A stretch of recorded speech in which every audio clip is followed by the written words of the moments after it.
An employee set fire to a Kimberly-Clark warehouse, leaving behind a message: "All you had to do is pay us enough to live."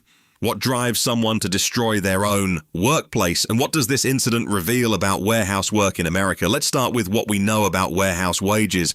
At Kimberly-Clark facilities, the average warehouse worker earns about $26 per hour. That sounds reasonable until you dig deeper. Some workers make as little as $19 per hour, depending on location.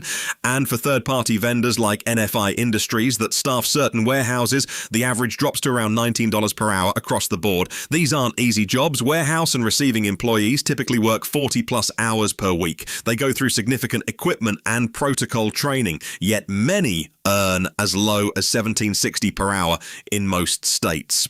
That's the reality behind the cardboard boxes arriving at your door. Here's the broader context. Many observers point out that minimum wage has barely moved up by pennies in recent years, while taxes adjust for inflation. The consensus is clear.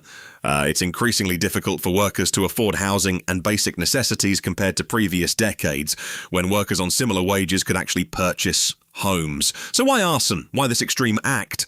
There's a historical observation worth considering. There's nothing more dangerous than a man with nothing left to lose. Experts and community discussion suggest that people in difficult economic situations feel substantial anger and resentment. That anger, rational or not, can manifest in destructive ways, and many believe this kind of incident is likely to become more common as economic pressures persist.